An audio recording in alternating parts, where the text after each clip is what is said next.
They went to Browning, Montana, which is where the Blackfeet Reservation is located. And it's quite a trip. We fly to Spokane, and then we take the Amtrak train, an overnight train, to the reservation.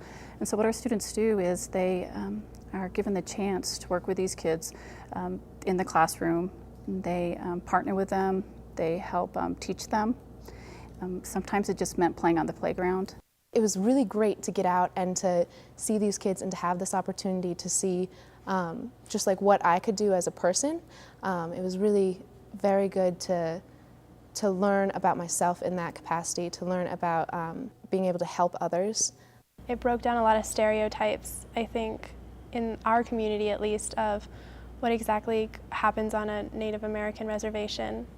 And, you know, as opposed to teepees and stuff like that, it's actually very underprivileged, unfortunately, and it's right here in the U.S. When most people think of the world that happens on the Indian reservation, they think of third world countries and really distant across the globe, but unfortunately it's right here in the U.S. Just seeing all the trash, seeing the 10 million dogs walking around, and the random cars that had broken down in the middle of the road that you weren't sure what was going on with that. I think sometimes, as I said, it's easy to get caught up in yourself, and so trips like this help you to look beyond yourself and beyond your problems to what other people are facing and to what you can do to help other people. A lot of these kids come from very, very dysfunctional families: drug abuse, alcohol abuse, physical, emotional abuse. 80% of these kids come from single-parent homes. The bracelets, I wear them basically every day.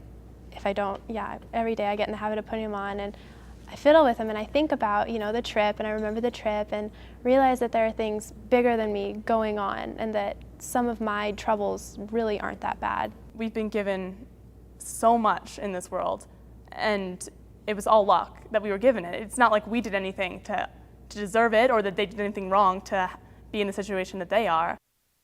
My dad always says that my only goal in life should be to leave the world a better place than when I entered it. So it was really a good chance to kind of take my first step on that road.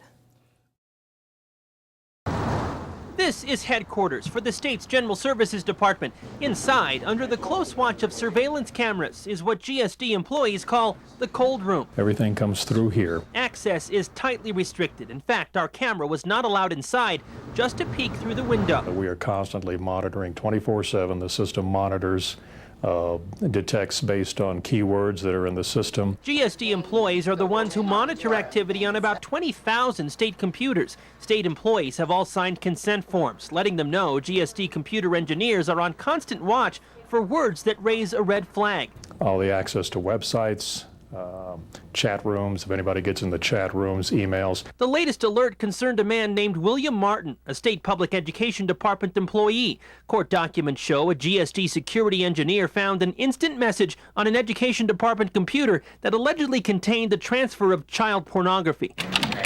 Days later, the same engineer had been able to pinpoint the computer's IP address, the computer name, and the username, all of which were assigned to the computer William Martin was using inside his cubicle. State police investigators have since seized the hard drive and forwarded the case to the DA's office. We get about one warning a month on average. Not all the warnings mean someone's done something wrong, but it doesn't take long for the state's computer engineers to figure it all out.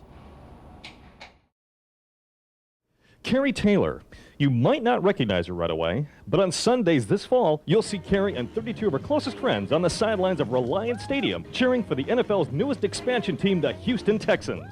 I guess the main reason is, I'll have to admit, I love the attention, but mainly it's because I love to perform. I love to dance. I get such a rush from the live audience and everything happening in the moment, people cheering and screaming. I love football. So that fit right in, and I knew the first time I saw a Texans billboard, I knew that I wanted to be a part of something that the city was going to be excited about, something that was going to be unique to Houston. On the field, Carrie is a dance captain who knows how to cause a scene. Off the field, she's a determined, goal-oriented, ambitious career woman who can still cause a scene. There's also a lot of exposure for television, and of course my ultimate goal in life is not to be a professional cheerleader forever, so this is another step into the future. And whether it's writing behind the scenes or directing or just being the person that comes up with the creative idea or being the person in front of the camera, I know that that's the field that I need to be in. That's where my strengths lie. Carrie Taylor, someone we knew you'd like to know. I love it. I love being a cheerleader.